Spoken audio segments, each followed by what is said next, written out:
I pushed him out of the way without thinking, and that's when everything changed.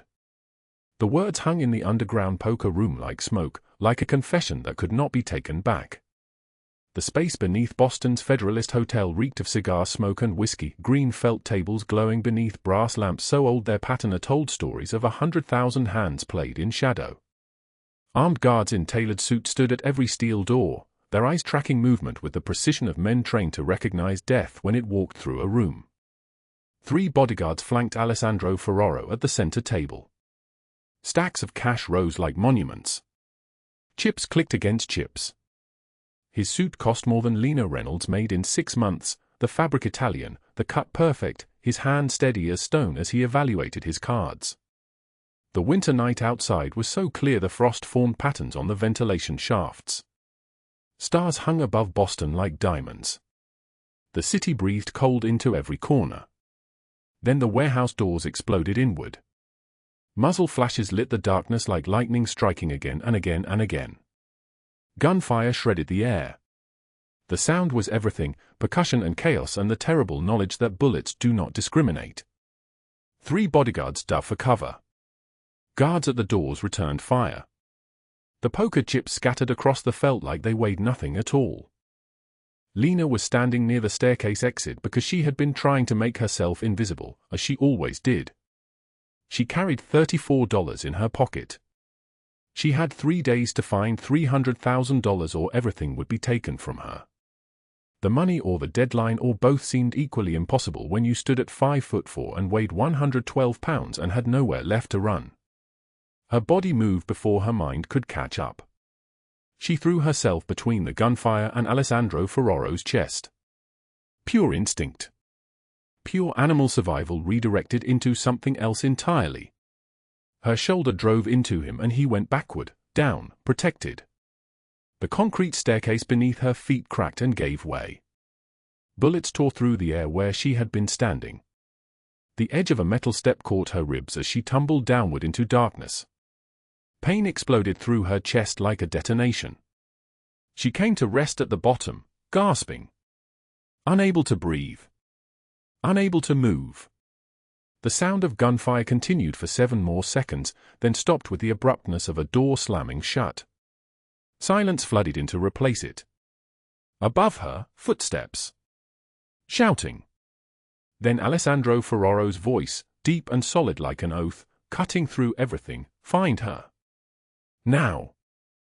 But what she did not know was that this single moment, this selfless act of throwing her body between danger and a stranger, would unleash consequences she could not have foreseen.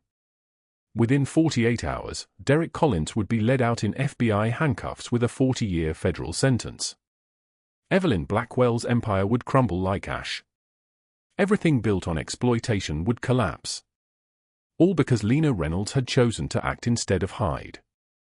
Before we continue, drop a like if this story hits you. Share it with someone who needs to hear it and subscribe so you don't miss what's coming tomorrow. Now let us go back to the beginning, to 3 hours earlier, when Lena Reynolds stood in the employee locker room of the Federalist Hotel with her black eye swollen shut and fingerprints bruising her throat. 3 hours earlier. The locker room smelled like industrial cleaner and the ghost of 1,000 shifts. Fluorescent lights hummed their endless, maddening hum. Lena sat on the bench in front of her locker, a battered metal box the size of a showbox, and pressed her trembling fingers against the bruises on her neck. The fingerprints were his. Derek Collins's. The hotel manager. A man with slicked back hair and teeth too white and eyes that undressed every woman who passed through the lobby. He had cornered her in this same locker room 30 minutes ago, pushed her against the cold metal, and whispered things that made her skin crawl like insects were beneath it. She had said no. Firmly. Clearly. No. He had laughed. Like her refusal was a joke. Like her voice meant nothing. She had pushed back hard enough that he stumbled. Hard enough to give her the 3 seconds she needed to run. She had not looked back. Now she sat in this locker room with her hand shaking so badly she could not grip her shift supervisor uniform. She needed this job. She needed every single dollar this job paid her, which was barely enough to cover the room she rented in a house with 4 other people, where the walls were thin enough to hear her neighbors breathing and the radiator clanked all night like it was trying to escape. She pulled out a worn prayer card from the inside pocket of her uniform jacket. The card was old, the edges soft from handling. A portrait of Saint Cecilia gazed out from it, the saint of desperate things, of heartbreak, of women with nowhere else to turn. Lena's mother had given her this card 20 years ago, when she was just a girl. Her mother was dead now. The prayer card was all she had left of her. She pressed her forehead against the card and whispered, "Please. I cannot lose this job. I cannot." The locker room door opened. Footsteps approached, measured, unhurried. Lena's entire body went rigid. It was Marco, one of Alessandro Ferraro's men. She recognized him from the nights when Ferraro came to the hotel, when the underground poker room filled with expensive suits and expensive voices and the kind of darkness that made her keep her head down and her mouth closed. Marco's eyes were pale blue and utterly without mercy. He glanced at her bruised throat and his jaw tightened. He did not speak. He simply reached into his jacket and pulled out an envelope, which he set on the bench beside her. "From the poker room," he said. His voice was like gravel. "Floor pickup." "You?" Lena stared at the envelope. "Open it," Marco said. She opened it. Inside were bills. $500. More money than she had seen in 3 months. Her hands began to shake harder. "Why?" she whispered. "Because the boss knows the floor manager was out of line." Marco's expression did not change. The boss does not appreciate men who cannot keep themselves controlled. Especially not with women who work in his hotel. Consider it an apology. "But he does not even know me," Lena said. "I clean the hallways. I am nothing to him." "That does not change what happened," Marco said. "That does not make it right."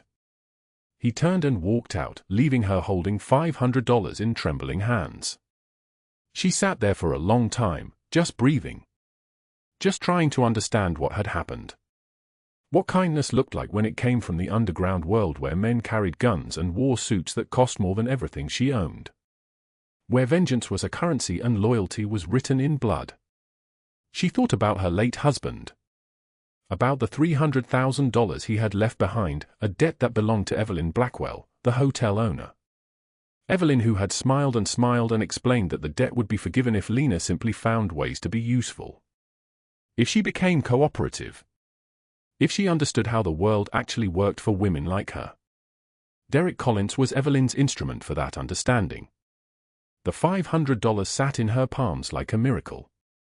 Like a moment where the universe had tilted and she had fallen into grace instead of deeper into the pit. She carefully returned the prayer card to her pocket. She stood. She looked in the small mirror above the sink and saw the woman staring back, 29 years old but looking decades older, dark circles under her green eyes, her brown hair pulled back in a style that could not hide the desperation written into every line of her face. 3 days, she whispered to that reflection. You have 3 days to figure out how to survive. Meanwhile, in the underground poker room 4 floors below where Lena stood, Alessandro Ferraro was experiencing the weight of a decision that would change everything. He sat at the green felt table, his hand holding a royal flush. His opponent, a man named Castellano who ran gambling operations throughout New England, pushed $500,000 into the pot. Cigarette smoke curled above the table like prayer. Alessandro studied his cards. He did not need the money. His empire generated more money than he could spend in 10 lifetimes. What he needed was something else entirely.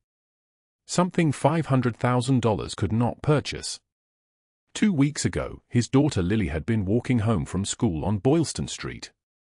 Crossing against the light. Thinking about something a friend had said, the way children do, lost in the small dramas of childhood. A delivery truck had come around the corner, the driver distracted, his phone in his hand. A woman had pulled her backward by the collar. Hard enough to hurt. Hard enough to break her backward into safety, into arms that knew nothing about her, into protection from a stranger. The truck had missed her by inches. Alessandro had called every favor, every contact, every person who owed him a debt. He had found the woman's name within hours. Lena Reynolds. He had looked at her records and seen the weight she carried, the dead husband, the inherited debt, the hotel manager who had been reported twice for inappropriate conduct but who Evelyn Blackwell kept around because men like that were useful. Men who could apply pressure. Men who could make problems do what you wanted. He had made it clear through Marco that Derek Collins would stop being useful if he continued to make himself a problem. But that was not enough. Alessandro looked at Castellano across the table. "I fold," he said. Castellano blinked. Alessandro Ferraro did not fold on royal flushes. Alessandro Ferraro did not fold on anything. "You folding?" Castellano asked slowly. "I am," Alessandro confirmed. He stood. His two lieutenants, Marco and Pietro, exchanged a glance that carried years of unspoken language. In 15 years of working for Alessandro Ferraro, they had never seen him walk away from a table mid-game. They had never seen him show preference for anything except power. This was new. This was unprecedented. This was something neither of them understood. Alessandro's suit was charcoal gray, hand-tailored in Milan. His watch was platinum, worth $40,000. His hands were steady as he buttoned his jacket. But there was something different in his eyes tonight. Something that looked almost like a man who was tired of being the kind of man he had become. "Let's go," he said to Marco and Pietro. "Where?" Marco asked. Alessandro was already moving toward the staircase. "Somewhere I need to be." He did not know that in 5 minutes, armed men would storm through the warehouse doors. He did not know that a woman with a swollen eye and $34 to her name would throw her body between gunfire and his chest. He did not know that the moment she hit the concrete staircase and fractured her ribs, the final pieces of a reckoning would begin to fall into place. All he knew was that something in his chest had shifted. Something cold and dangerous stirred. The kind of feeling that came right before everything changed. 3 hours before the staircase collapsed beneath her, Lena Reynolds pushed through the employee entrance of the Federalist Hotel with one eye swollen completely shut, the lid purple and black like rotted fruit left in the sun. Handprint bruises circled her throat in finger-width stripes of blue and yellow, the kind of marks that told a story anyone could read if they looked long enough. She had looked long enough. She had lived long enough in that story. The November air hit her face as she moved through the basement corridors, fluorescent lights humming overhead like dying insects trapped in plastic. Her reflection in the brass elevator doors showed a woman she barely recognized. A widow of 6 months. A woman drowning in debts her late husband had buried her in before he died. A woman being hunted by creditors who called at 3 in the morning with voices like knives. And now, a woman fleeing from Derek Collins, the hotel manager whose hand had just connected with her eye socket with the force of a hammer striking glass. 20 minutes earlier, in the employee locker room on the 3rd floor, Derek had backed her against the metal lockers. His breath reeked of bourbon and expensive cigars. His suit was tailored and cost more than a month of her rent. His fingers were thick with gold rings as he wrapped one hand around her throat. "You think you have a choice here?" Derek hissed, his voice low and venomous like a snake coiled in dark grass. His other hand pressed against her ribs, pinning her to the cold metal. "You owe $300,000, Lena." $300,000. Your late husband left you drowning, and Evelyn Blackwell owns that debt now. She owns you. And when Evelyn Blackwell owns something, that something learns to be grateful for whatever she demands. Lena's voice came out as a ragged whisper, barely a sound. "I won't do this. I won't." "You will," Derek said, and his fingers tightened around her throat. "Because the alternative is simple. You refuse me one more time, and I make one phone call. Just one. Your husband's creditors will have you in court by Monday. They will take the apartment. They will take your car. They will take your dignity in front of a judge and 12 strangers, and then you will be standing on the street with the clothes on your back and nothing else. $300,000, Lena." That is what you owe. That is what buys you the privilege of working in this hotel, eating the leftovers from room service, and keeping a roof over your head. So you will smile and nod and do exactly what I tell you to do, because the alternative is homelessness. The alternative is dying on the streets of Boston in the freezing cold. She grabbed the mop handle leaning against the lockers beside her. The wooden shaft was smooth from years of hands gripping it, from years of people trying to clean up other people's messes. She swung hard. The handle connected with his shoulder, and Derek staggered backward, surprise flashing across his face like lightning. Lena ran. She ran through the employee corridors, her heart hammering like fists against a locked door, her breathing ragged and desperate. Behind her, she heard Derek's footsteps, heard him cursing, heard him shouting into his radio for someone to stop her. But she was already at the service staircase, already taking the steps down 2 at a time, already disappearing into the basement like smoke. Now she moved through the lower corridors of the Federalist Hotel, a place most guests never saw, a place where the machinery of luxury operated in shadow. Concrete walls wept with moisture. Pipes ran overhead like metal veins carrying hot water and cold intention. The smell was industrial, bleach and rust and something else, something like desperation mixed with cleaning solution. She had $34 in her pocket. $34 between her and the street. $34 to get her through 3 days until her next shift, and that shift was 12 hours away on the evening schedule in the restaurant upstairs, where men in expensive suits ordered steaks that cost more than she made in a day. The doors of the hotel basement were divided into sections marked with faded signs. Maintenance. Storage. Laundry. And then, in smaller letters, a door marked private in black paint that had been there so long it was almost invisible. Voices came from behind that door. Deep voices of men speaking in low tones. The smell of cigar smoke drifted through the frame, rich and acrid. She heard the clink of glasses. She heard the sound of cards being shuffled, the distinctive rifle of pasteboard and possibility. An underground poker room. The Federalist had rumors of whispered conversations between staff that stopped the moment a manager appeared.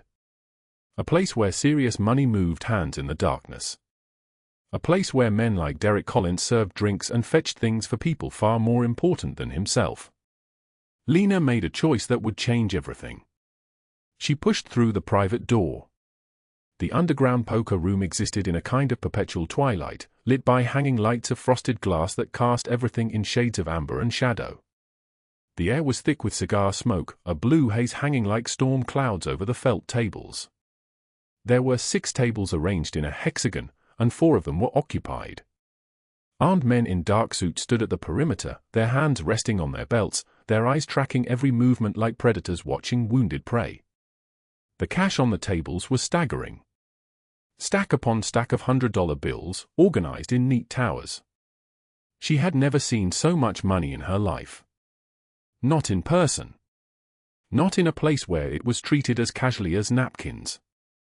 She stood in the doorway, a woman in a wrinkled waitress uniform with one eye swollen shut and finger marks on her throat, looking like she had crawled out of a grave and not quite made it all the way. At the center table, a man in a charcoal suit looked up.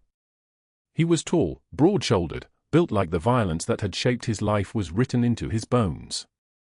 His hair was dark, combed back from a face that held the kind of symmetry that came from Italian bloodlines stretching back centuries. His eyes were the color of storm clouds before rain, and they moved across her injuries with the speed and precision of a surgeon assessing a wound. There was a scar running from the outer corner of his left eye to his cheekbone, a thin white line like a blade had once come very close to taking his vision. His watch was platinum, worth more than her monthly rent. His rings were silver and gold. The other men at the table continued playing, but they had all registered her presence. The energy in the room shifted like a barometer before a storm.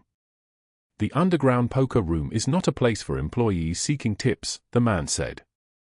His voice was deep and solid like an oath carved into stone. This was Alessandro Ferraro. She did not know that yet. She did not know that his daughter Lily, the little girl with the golden curls and the pink balloon, was playing in the penthouse of a brownstone 7 blocks away, completely unaware that the woman who had saved her life 2 weeks ago had just walked through the door of her father's most private sanctuary. "I am not here for tips," Lena whispered. Her voice was broken glass pretending to be a voice. "I am here for work. Any work. I will clean. I will serve drinks. I will do anything you need." Alessandro studied her for a moment. 12 seconds of complete silence, the kind of silence that comes from a man who has learned that words are less powerful than the absence of them. Around the table, his men waited. Marco and Pietro exchanged a glance from their positions near the wall, a glance that carried years of unspoken language between men who had survived together through violence and strategy and the kind of loyalty that only exists in the darkness. "Your throat," Alessandro said finally. It was not a question. "An accident," Lena said, which was not quite a lie, which was the kind of lie people tell when the truth is too large to speak aloud. "You have a name." "Lena. Lena Reynolds." Alessandro looked back at his cards. A royal flush lay spread before him on the felt. One of the rarest hands in poker. The kind of hand that wins mountains of money. And then he looked back at her, and something in his expression shifted like tectonic plates moving beneath the earth. Something cold and dangerous stirred behind his eyes, the same something that had stirred 3 hours later when he walked away from this very table without a reason he could explain. "You can start tonight," he said. His gaze returned to the cards. "My Lieutenant Marco will show you where to find the service bar. You serve drinks. You do not speak to anyone at the tables. You do not make eye contact. You do not ask questions. You exist to refill glasses and disappear. Do you understand?" "Yes," Lena breathed. "What is your name?" Alessandro asked again, though he had already heard it. This time, the question felt different. This time, it felt like he was asking her something else entirely. "Lena Reynolds." "Lena Reynolds," he repeated, as if committing it to memory the way a man commits the name of someone who matters. "You have a place to stay tonight."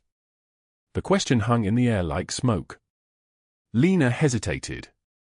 The truth was simple and terrible. She had a basement room in a boarding house in Dorchester, paid through Friday. After that, she had nothing. After Friday, she had the street. Unless something changed. Unless a miracle happened. Unless the universe decided to show mercy to a woman who had stopped believing in such things. "I have a place," she lied. Alessandro nodded slowly. He returned his attention to his cards. But Marco, standing near the wall with his arms crossed over his chest, had seen something in his boss's face that he had never seen in 15 years. A flicker of recognition. A flash of something that looked almost like compassion. And as Lena moved toward the service bar, the sound of the cards continuing their shuffle behind her, the sound of men placing bets and laughing and living in the darkness, she had no way of knowing that she had just walked into the presence of the one man in Boston powerful enough to dismantle the entire world that was crushing her. She had no way of knowing that 3 hours from now, she would throw her body between gunfire and his chest. She had no way of knowing that everything was about to change. The crystal glass sat on the mahogany table between them, water untouched, catching the amber light from the recessed ceiling fixtures. Lena's hands trembled as she watched Lily reach for her, this child with Alessandro's dark eyes and a smile that held no knowledge of the world's cruelty. The little girl's fingers were warm against Lena's cold skin. "You were so brave," Lily said, her voice carrying the simple certainty of children. "The truck was so loud. I was scared. But you weren't." Lena's throat closed. She had been terrified that day on Boylston Street, her heart hammering as she saw the black sedan rolling through the red light, the small figure in the yellow dress frozen on the curb. But fear and action were not opposites. Sometimes they were the same thing. "I was scared too," Lena whispered. "But you needed help, so I helped." Lily nodded like this explained everything about how the world worked. She climbed into Lena's lap carefully, avoiding her ribs, and laid her head against Lena's shoulder. "Can you stay? Papa says people who are brave like you should not be alone." Alessandro watched them, and something in his chest shifted like continental plates moving beneath the earth. His daughter had learned kindness from somewhere. He had not taught her that directly. But perhaps his father's lessons had passed down through his blood, had shaped the man he became, and Lily had absorbed it the way children absorbed everything, through presence, through witnessing what mattered to the people who raised them. Marco stood by the door, one hand resting on the frame. In 15 years of working for Alessandro Ferraro, he had watched the man conduct business with the precision of a surgeon and the mercy of a stone. He had seen him walk away from a plea for forgiveness without flinching. He had seen him order the destruction of rivals with the same tone he used to ask for coffee. But Marco had never seen him sit with a frightened woman while his daughter nested against her shoulder like she had found safe harbor. Something shifted in Marco's chest too. He understood loyalty, had built his life on it. But loyalty to a man was different from belief in a man. And in this moment, watching Alessandro's hand rest gently on Lena's hair, Marco began to believe. "The nanny will take Lily upstairs," Alessandro said quietly. "You need rest. Your ribs need wrapping. Pietro will show you to a room on the second floor. No one comes in without your permission. No one." Lena wanted to argue. Every instinct screamed that this was impossible, that men like this did not show kindness without expecting payment, that accepting help from Alessandro Ferraro would bind her to him in ways she could not afford. But Lily was already reaching for the nanny, already waving goodbye, already saying, "I will see you at breakfast, balloon lady." And Lena realized that sometimes the bravest thing was not fighting. Sometimes it was allowing someone to help you. Sometimes it was accepting that you did not have to drown alone. 3 floors above the underground poker room, in a penthouse office where the windows looked out over Boston like a map of territory waiting to be conquered, Evelyn Blackwell ended her phone call and turned to Derek Collins. He stood near the wet bar, nursing a scotch, his shoulder still throbbing where Lena had struck him. His eye was swelling purple. Evelyn was 53 years old and had spent 30 years learning how to weaponize civility.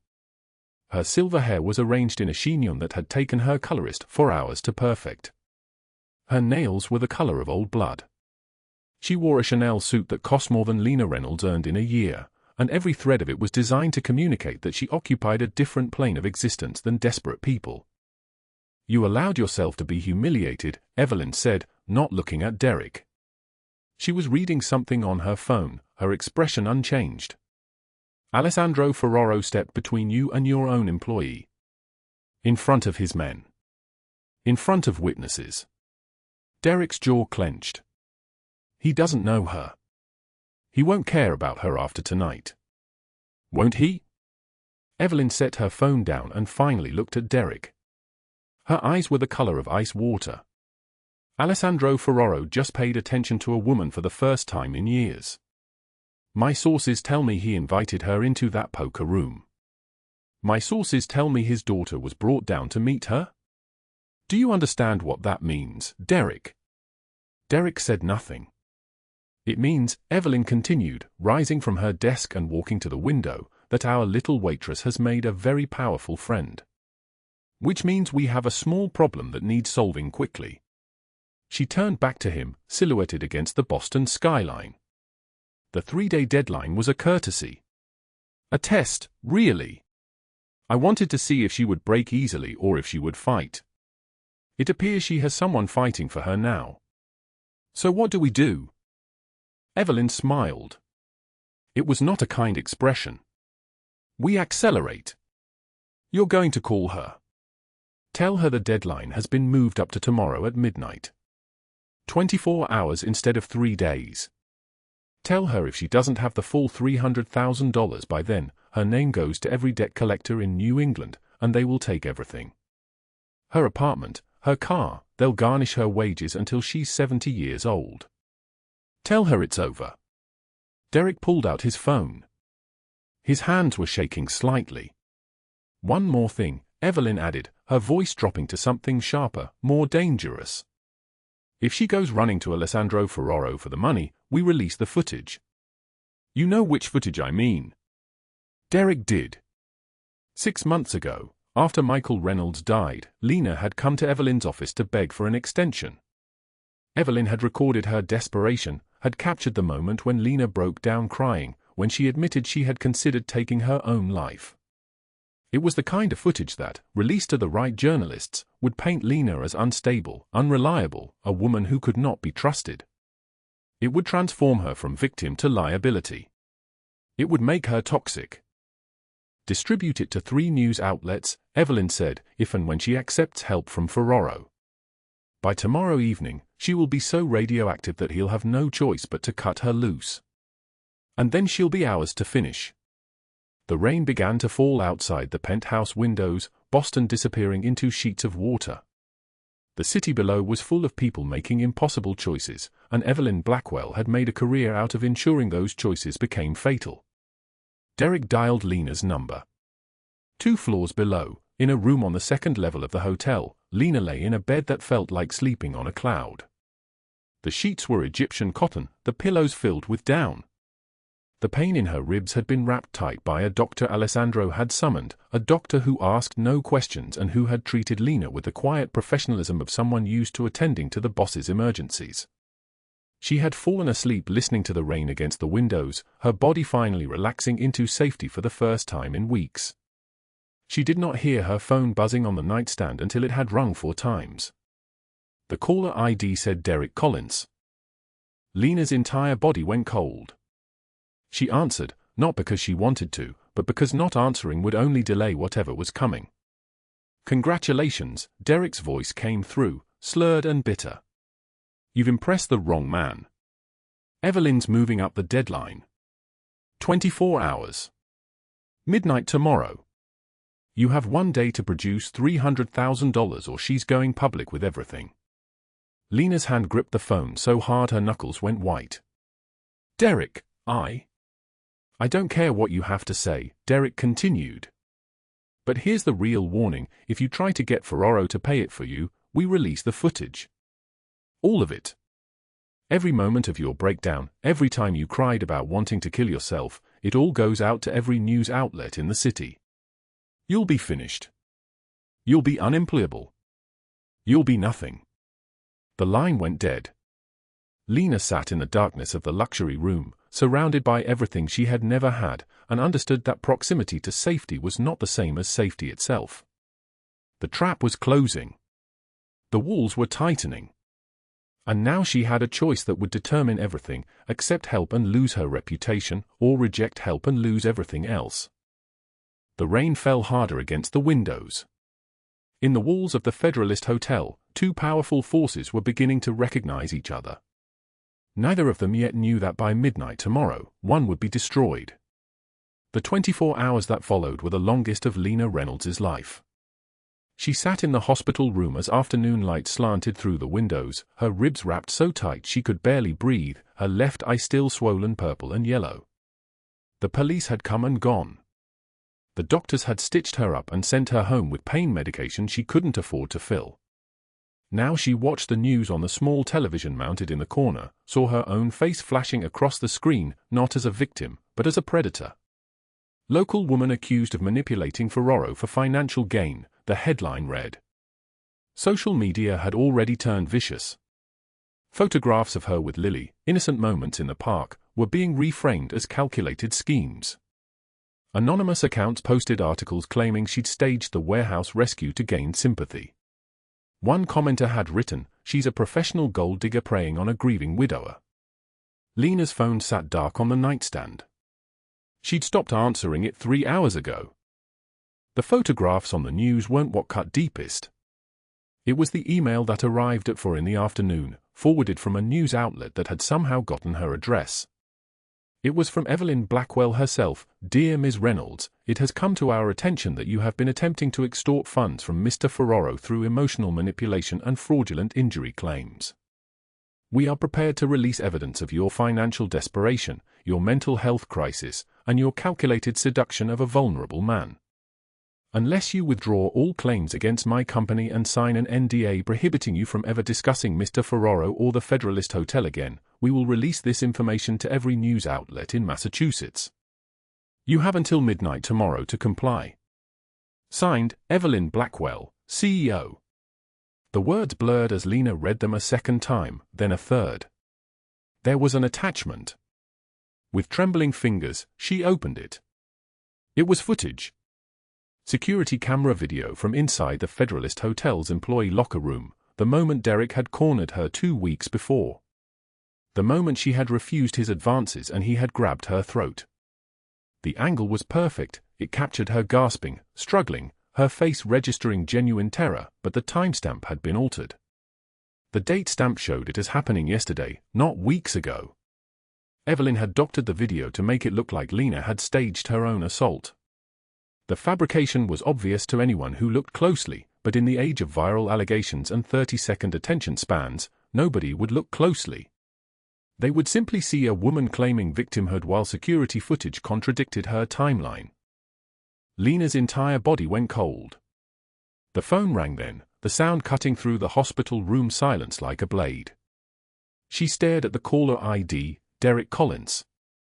For a moment she didn't answer. Then she did, because refusing would only delay whatever was coming. "Congratulations," Derek's voice came through, slurred and bitter with alcohol. "You've impressed the wrong man. Evelyn's moving up the deadline. 24 hours. Midnight tomorrow.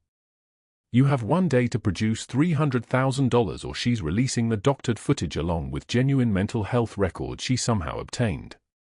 They'll say you staged everything. Your reputation will be destroyed before the truth ever catches up." Lena's grip tightened on the phone until her knuckles turned white. "Derek, I didn't." "I don't care what you have to say," Derek continued, his words running together. "Here's the real warning, and listen carefully because this is the part that matters. If you try to get Ferraro to pay it for you, we release everything. The footage, your old suicide note, the psychiatric evaluations, all of it goes public. You'll be unemployable. You'll be nothing. You'll have destroyed the one good thing in your life, that little girl's trust. Because when the internet is done with you, nobody will let you near a child ever again." The line went dead.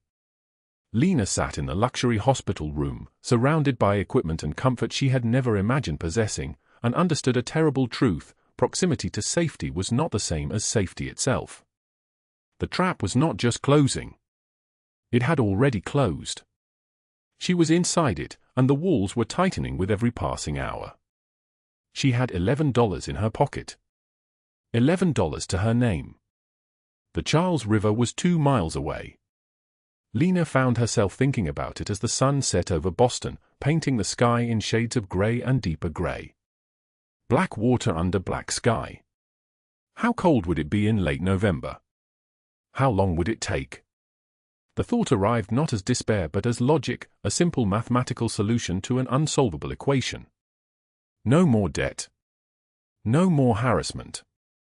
No more Derek Collins or Evelyn Blackwell or the endless, grinding weight of being nobody. She stood at the window of her hospital room, her hand pressed against the cold glass, and for one terrible moment she imagined walking out into that night and never coming back. Just stepping into the darkness and letting it swallow her whole. Then she heard Lily's laugh. Not in the room, not in reality, but in her memory, that bright, innocent sound the child had made in the park when Lena had pushed her on the swing. Again, Vivi, again. Push me higher. The name Lily had given her, a corruption of her last name, a thing the child had created because she couldn't quite pronounce Reynolds correctly. Vivi. It sounded like love. Lena turned away from the window. If she walked into the river tonight, what would that teach a little girl about fighting back? About survival? About choosing to stay when staying was unbearably hard? She would not give Evelyn that victory. She would not give Derek the satisfaction of knowing his threats had worked. She would not let her daughter, because Lily was her daughter in every way that mattered, grow up believing that when people hurt you, the only response was to disappear. She walked to the hospital room mirror and looked at herself, swollen eye, bruised throat, a woman who barely registered as real. Then she straightened her spine and set her jaw. She would face this. All of it. Derek, Evelyn, the lies, the deadline, the impossible debt, she would face every bit of it and refuse to break. At the underground poker room entrance 3 blocks away, the doors burst inward with catastrophic force. 12 men in black tactical gear moved through the space like water, like ghosts, like something inevitable. Alessandro Ferraro stood at their center, his face carved from stone, his eyes burning with a cold that had nothing to do with temperature. Marco and Pietro flanked him, weapons drawn but held low. Behind them came federal agents in dark windbreakers, warrants in hand, and the sound of their footsteps echoed off concrete like thunder rolling across the city. What Lena didn't know, what no one in the hotel knew yet, was that Alessandro had spent the last 24 hours methodically dismantling every lie Evelyn had constructed. He had brought his forensic team to examine the doctored footage, proving the timestamp manipulation within 2 hours. He had hired private investigators to track down her mental health records, obtained illegally by Evelyn through a corrupt hospital administrator. He had compiled 18 months of evidence showing Evelyn's systematic fraud against hundreds of desperate people, people just like Lena who had been trapped in debt cycles designed to trap them forever. And then he had walked into the FBI field office in Boston and handed it all to them personally, along with his testimony and his protection of witnesses in exchange for immunity regarding his own operations. The deal had taken 8 hours to negotiate.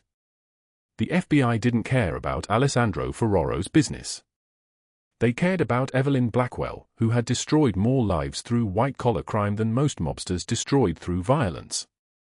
Upstairs in her penthouse, Evelyn looked up from her mahogany desk to see Federal Agent Sarah Chen standing in the doorway, another agent beside her, both with handcuffs hanging from their belts. "Evelyn Blackwell," Agent Chen said, her voice flat as concrete.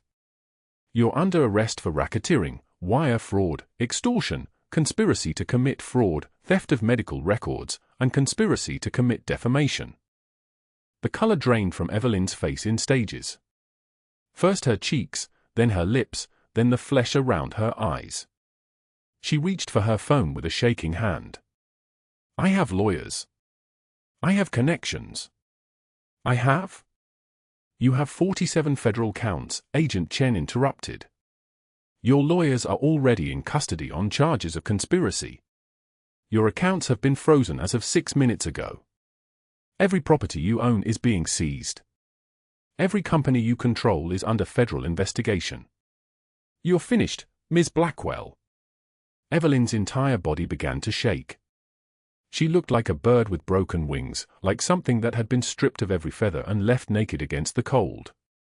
"This is impossible." He wouldn't dare. "Alessandro Ferraro is a criminal. He's the man who brought us evidence you've been committing fraud for 7 years, Agent Chen said. "Get up. Put your hands where I can see them." The arrest played out on every news channel by 6 in the morning.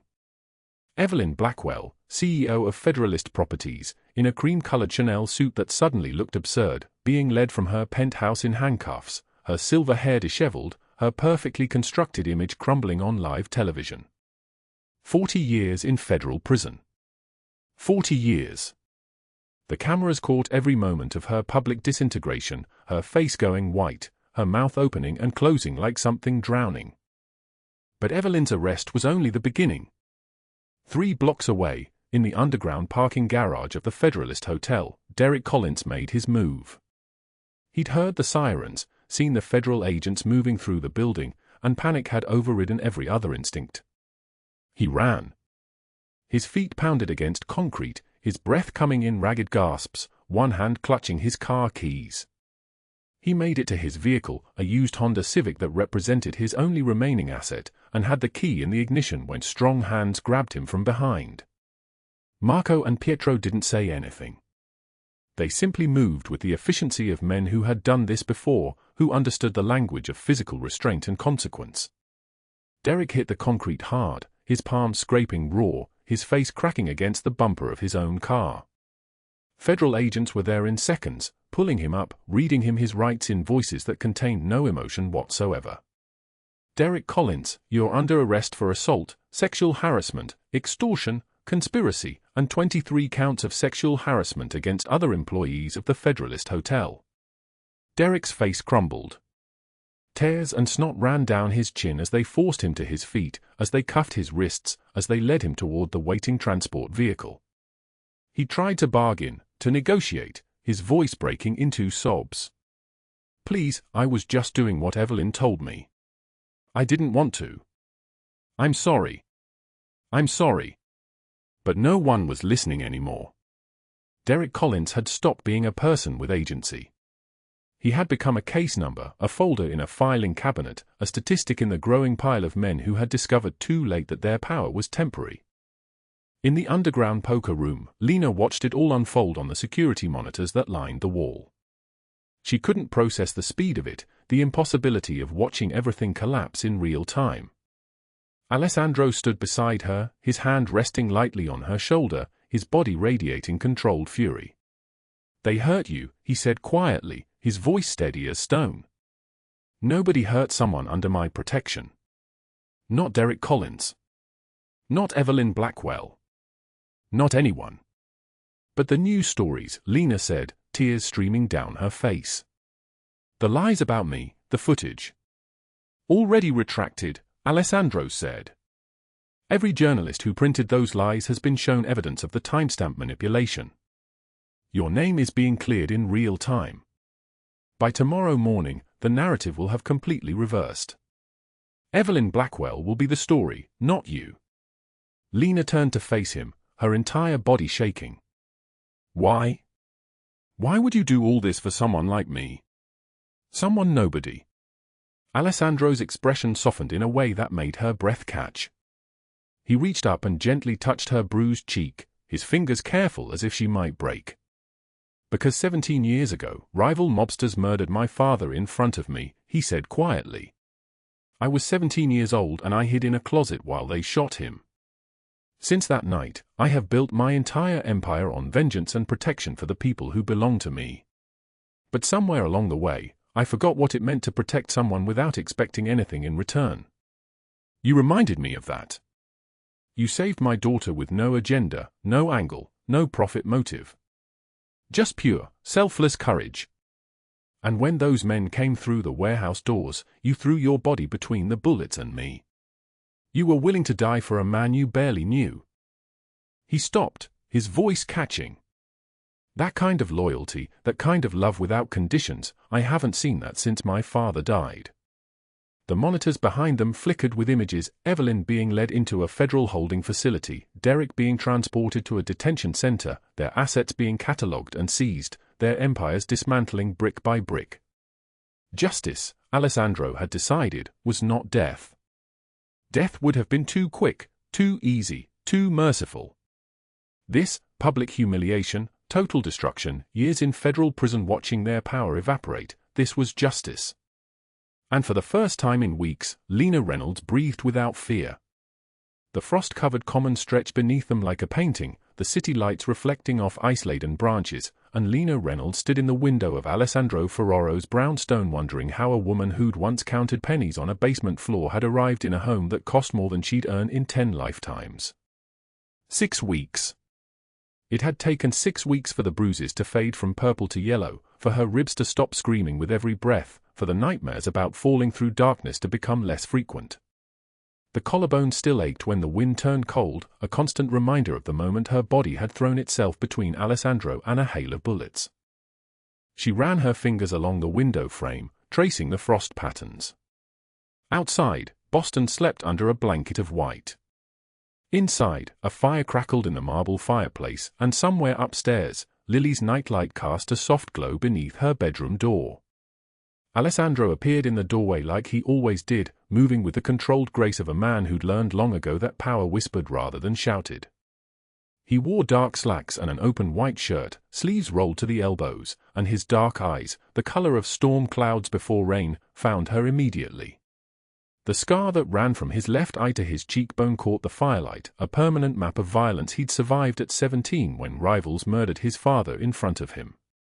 "She's finally asleep," Lena said quietly, not turning from the window. She asked for the story about the lighthouse keeper 3 times.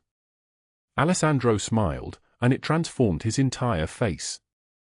This was the smile Lily saw, not the dangerous one that made grown men tremble. Lily gets what Lily wants. We both know that by now. Lena turned to face him, and something shifted in Alessandro's expression. He looked at her the way he might examine something precious and fragile, something worth protecting. The old Lena, the one who'd owned nothing but a prayer card and $34 in a pocket with holes in it, would have flinched from that intensity. But the woman standing in his home now understood that his focus was a form of devotion.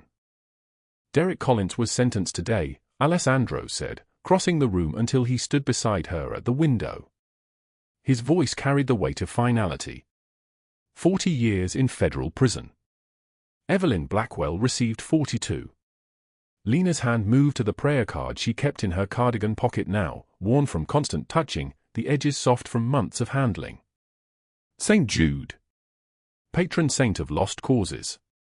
It had fallen from her hand in the warehouse parking lot 6 weeks ago, and Alessandro had retrieved it from the concrete where she'd collapsed, her body shattered, her ribs cracked like dropped eggs. The extra counts came because of the other women, Alessandro continued. 18 of them came forward after your testimony was made public. Derek's harassment patterns, Evelyn's debt traps, all of it unraveled once you were brave enough to speak. Lena's breath caught. I wasn't brave. I was terrified. Every second of every day, I was terrified. Alessandro turned to face her fully, and his hand reached out to touch her cheek where the bruises had finally faded. His fingers were gentle, careful, as if she might shatter under too much pressure. Bravery isn't the absence of fear, Lena.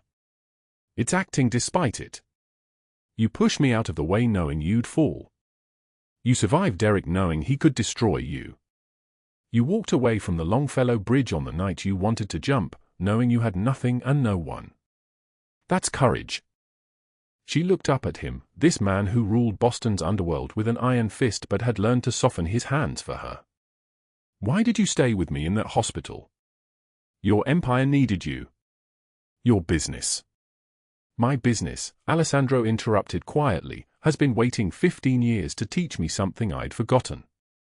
That power without loyalty is just empty darkness. That protection without love is just control. You reminded me of those things the moment you threw yourself down a staircase to save my life. Outside, the wind picked up, rattling the windows, bringing the bitter cold of a Boston winter into the bones of the city. In that sound was the echo of everything that had nearly destroyed them both. The crushing weight of debt. The violence of predatory men. The systems that turned desperate women into victims and called it fate. Every choice we make, Alessandro said, is between fear and trust.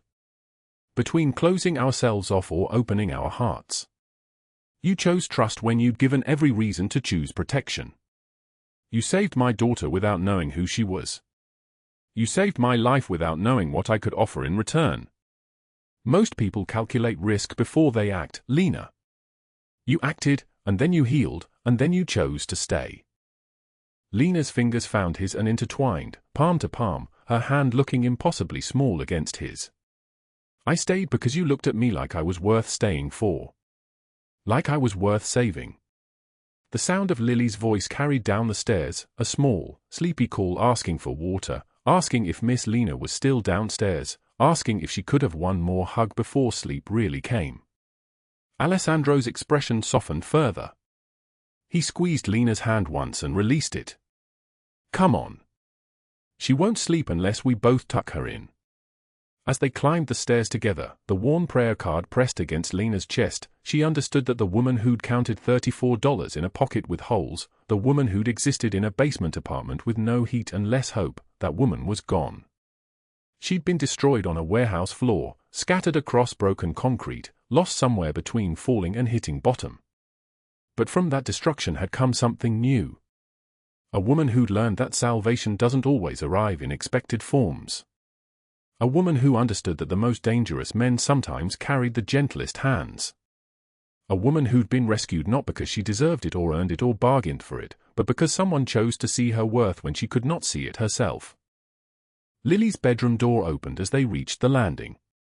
The 8-year-old stood in her nightgown, her dark eyes, identical to her father's, wide and serious. She reached for Lena first, and when Lena bent down, the child's small arms wrapped around her neck with the kind of innocence that made hearts break and rebuild simultaneously. You stayed, Lily whispered. I stayed, Lena confirmed, her voice catching. I'm staying. This story teaches us that redemption is possible, that courage looks different in different people, and that sometimes the greatest act of strength is choosing to trust someone again after the world has given you every reason not to. Derek Collins and Evelyn Blackwell believed they could trap Lena Reynolds because they saw her as invisible, as powerless, as nobody. But she was never nobody. She was the woman brave enough to save a stranger's life. She was the woman strong enough to survive when everything conspired to break her. She was the woman willing to love again even after love had failed her before. Have you ever known someone who was treated as if they were nobody? Have you ever seen someone rise from circumstances that seemed impossible? Please share your thoughts in the comments below. Every story you share is a light in someone else's darkness. If this story moved you, subscribe to this channel. Like this video and share it with someone who needs to be reminded that they are worth saving. New stories drop every single day, and you won't want to miss what comes next. We wish you good health, joy in your days, and the courage to always choose trust over fear. Thank you for staying with us until the very end. We'll see you again tomorrow.